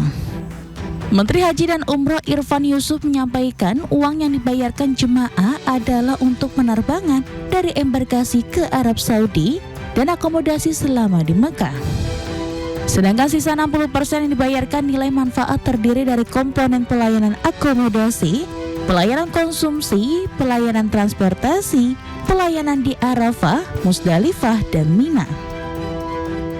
Komponen BPIH untuk tahun 1448 Hijriah atau 2027 Masehi, pemerintah mengusulkan rata-rata BPIH per jemaah sebesar Rp107.172,02 dengan komposisi BPIH sebesar Rp42.936.068,81 atau sebesar 40% dan nilai manfaat sebesar Rp64.404.103,21 atau sebesar 60%. Irfan menjelaskan BPIH yang diusulkan pemerintah naik karena pemerintah Arab Saudi menghapus layanan di tingkat D. Ia menyebutkan jemaah haji akan naik kelas ke layanan C yang lebih nyaman, sehingga harganya juga mengalami penyesuaian. Selain peningkatan layanan, situasi ekonomi global juga berpengaruh terhadap perubahan biaya haji. Pemirsa, warga kategori desil 9 dan desil 10 atau dengan pengeluaran lebih dari 2,2 juta per bulan akan dilarang beli BBM Pertalite mulai akhir tahun ini. Rencana pembatasan Pertalite berdasarkan kategori desil memicu polemik.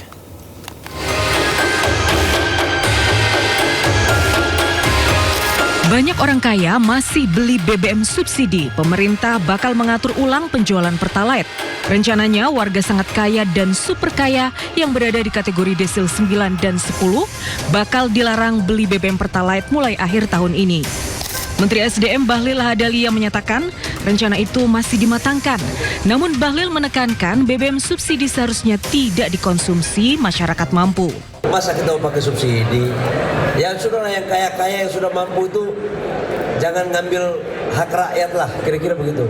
Subsidi itu ya untuk saudara-saudara kita yang berat menerimanya. Rencana pembatasan Pertalite berdasarkan desil memicu polemik. Terlebih beredar narasi warga desil 9 dan 10 adalah mereka yang memiliki pengeluaran lebih dari 2,2 juta per bulan per orang. Masyarakat menilai kategori tersebut tidak mencerminkan kondisi ekonomi sebenarnya. Menteri Sosial Syaifullah Yusuf pun angkat bicara. Menurut Mensos, pengelompokan desil bukan atas variabel gaji dan pengeluaran saja, tapi variabelnya banyak, mulai dari tingkat pendidikan, jumlah anggota keluarga, pekerjaan, kondisi hunian, kepemilikan aset hingga pengeluaran bulanan.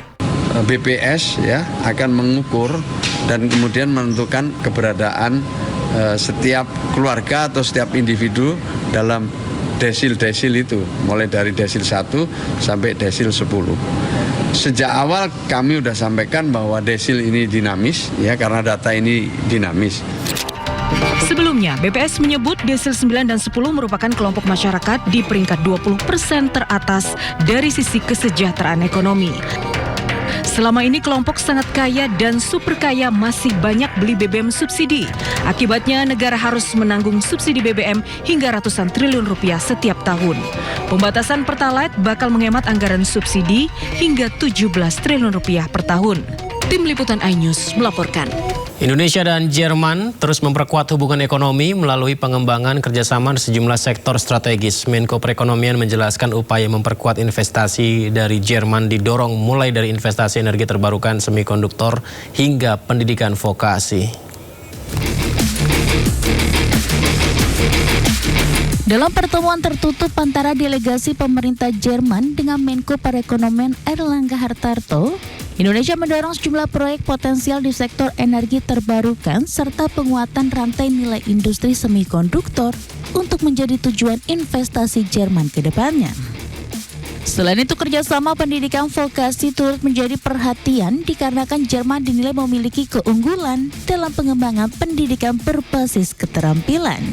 Seperti diketahui, Jerman merupakan salah satu mitra penting Indonesia dan telah banyak berkontribusi dalam pertumbuhan ekonomi dengan lebih dari 250 perusahaan asal Jerman telah menjalankan bisnis serta beroperasi di Indonesia dengan total investasi kumulatif sepanjang 2021 hingga 2026 mencapai 1,23 miliar dolar Amerika. Hampir 4 billion US dollar, dan tadi disampaikan kepada Menteri Commerce bahwa kita akan ada rapat untuk terus bagaimana kita bisa meningkatkan proyek-proyek green energy ini untuk bisa mendapatkan akses pembiayaan termasuk juga dari KfW. Dan kalau kita ketahui bahwa Jerman mempunyai keunggulan di bidang riset terapan, precision manufacturing, standar industri, dan inilah yang kita ingin kerjasamakan dalam pertemuan-pertemuan berikutnya. Sementara itu, Menteri Federal untuk Kerjasama Ekonomi dan Pembangunan Jerman, Rim Alabali Radovan, menegaskan komitmen negaranya untuk memperkuat kerjasama ekonomi dan pembangunan dengan Indonesia. Menurutnya, pelaku usaha Jerman memiliki peluang besar untuk berkontribusi dalam pembangunan berkelanjutan di Indonesia. A long-standing trustful cooperation, especially in the development cooperation, and I'm looking to strengthen our cooperation in the economic sector and also development. So we talked about how we can strengthen German businesses being part of sustainable development in Indonesia, especially in the field of renewable energy. Selain investasi, kedua pihak juga membahas perkembangan Indonesia-European Union Comprehensive Economic Partnership Agreement yang diharapkan dapat ditandatangani pada tahun ini. Airlangga menambahkan keunggulan Jerman dalam riset terapan precision manufacturing dan standar industri menjadi bidang yang akan terus dikembangkan dalam kerjasama kedua negara. Menteri Pertahanan Syafri Samsudin menerima kunjungan Menteri Pertahanan Cina di Jakarta hari ini. Pemirsa, Menhan Syafri menerima kedatangan Laksamana Dong Jun di gedung Kemenhan, Jakarta. Pertemuan kedua pimpinan pertahanan negara ini membahas kerjasama pertahanan mencakup pertukaran personil, industri pertahanan, dan latihan bersama antara kedua angkatan bersenjata. Pertemuan ini merupakan bentuk politik luar negeri Indonesia yang bebas aktif, sementara Cina ingin memastikan bahwa Indonesia tidak beraliansi pada pihak manapun, terutama terkait ketegangan di Pasifik. Ini merupakan suatu langkah maju yang dilakukan di era pembangunan kekuatan pertahanan Indonesia saat ini dan di masa yang akan datang. Kami juga mengundang angkatan bersenjata Tiongkok untuk ikut serta di dalam latihan bersama seperti Happy Garuda yang merupakan salah satu bentuk konkret hubungan antara Tentara Nasional Indonesia dan Angkatan Bersenjata Republik Rakyat Tiongkok. Ketua Parlemen Iran Muhammad Bagher Ghalibaf bertemu dengan Presiden Irak Nizar Muhammad Said Amidi dalam kunjungannya ke Baghdad.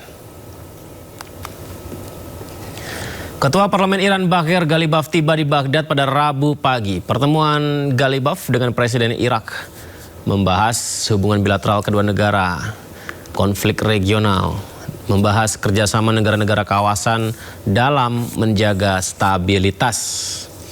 Ya, pemirsa, sebelum bertemu Presiden Irak, Ghalibaf bertemu sejumlah pejabat Irak lainnya. Dalam menyikapi konflik Iran dengan Amerika Serikat, Irak menyatakan komitmennya untuk terus mendukung Iran, pemirsa.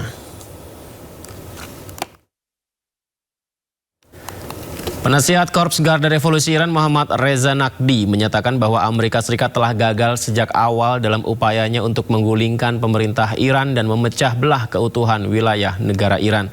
Naqvi juga menambahkan bahwa posisi strategis Selat Hormuz menjadi kartu as ekonomi dan militer Iran yang tidak tergantikan. هدفش رو کسی که این جنگ رو شروع کرده بیان میکنه. من میخوام چه بکنم؟ پیروزی زمانی میتونه حاصل بشه و موفقیت زمانی میتونه ادعا بشه که کسی که هدفی رو مشخص کرده به هدف خودش رسیده باشه. دو تا هدف اصلی در جنگ دولت امریکا اعلام کرده و اونم این که نظام ایران رو براندازی کنن و ایران رو تجزیه کنن. این هدف اولیه بوده. این هدف تو همون بعد به خودش شکست خورد. تصور خیلی کوتاه‌بینانه طبق همون خصوصیتی که عرض کردم اینها داشتن که ظرف 3 روز 4 روز مثلا نظام ایران رو براندازی میکنن و مثلا ایران رو تجزیه میکنن. یعنی تصور. Perang antara Iran dengan Amerika Serikat dan Israel memasuki babak baru. Ketiga negara ini terus galang kekuatan untuk memperkuat militer mereka.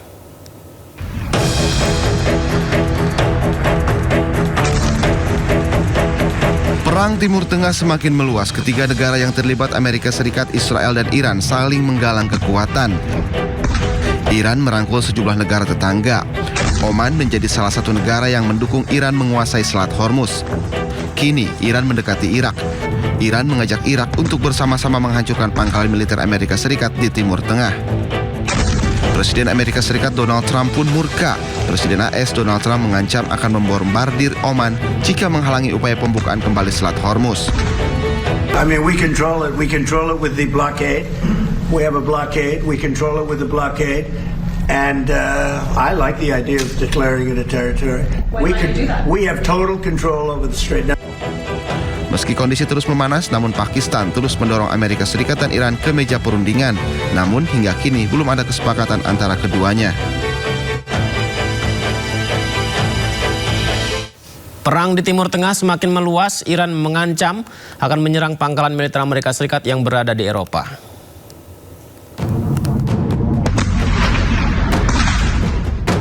Iran mulai pertimbangkan serangan terhadap fasilitas militer Amerika Serikat di Eropa.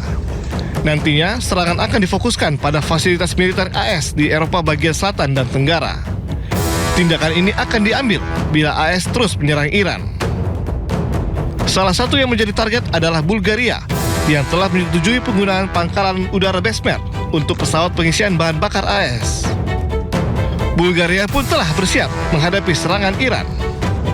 Отношение на базата в Безмер, координирано с Министерството на отбраната и под ръководството на министър-председателя сме предприели всички възможни мерки, включително сме се подсигурили като мерките, които сме предприели, са за много по-високо ниво на заплаха от тази, която реално се докладва по линия на службите и постъпващата информация. Следим постоянно ситуацията и процесите и ще продължаваме да прилагаме мерки, които са изпреварващи и са в много по-голяма степен така интензивни спрямо нивото на информацията за заплаха към момента. Tak hanya itu, serangan yang menewaskan 3 personel militer AS menjadi bukti kemampuan Teheran menyerang target dalam jarak jauh. Juru bicara Kementerian Luar Negeri Qatar, Majid Al-Ansari, mendesak Selat Hormuz agar segera dibuka kembali. Dalam pernyataannya, Majid Al-Ansari juga mendukung agar negosiasi antara Amerika dan Iran dapat kembali berjalan untuk meredakan krisis regional. أولا الجهد الحالي هو منصب على نزع الفتيل للأزمة الحالية. نحن هنا نتحدث بكل وضوح عن التصعيد الذي تم بعد في خلال الفترة الأخيرة، وتضمن طبعا ما حدث من كسر وقف إطلاق النار والتهديدات في مضيق هرمز وإعادة إغلاق مضيق هرمز وكل ذلك. ينصب تركيزنا حاليا على هذه المسألة والعودة إلى ما ورد في مذكرة التفاهم والعودة إلى المفاوضات بين الطرفين. هذه الجهود طبعا ما زالت مستمرة، ولكن كما تعلمون نحن بانتظار كذلك التوصل إلى اتفاق بين سلطنة عمان الشقيقة وإيران حول المضيق، ما سيمكننا طبعا من كما قلنا العودة إلى إطار المفاوضات. ولكن أيضا يجب التأكيد على أن الأزمة بشكلها الحالي هي تمثل طبعا تهديد علينا جميعا، ونحن لسنا في إطار تطبيق ما ورد في مذكرة التفاهم بشكل طبيعي. خارطة الطريق التي رسمتها مذكرة التفاهم ليس هو ما يتم حاليا، ولكن من ناحيتنا فنحن مستمرون في جهودنا، ونؤكد على أن الطريق الوحيد للمضي قدما هو وقف إطلاق النار، فتح مضيق هرمز وضمان حرية الملاحة والعودة إلى طاولة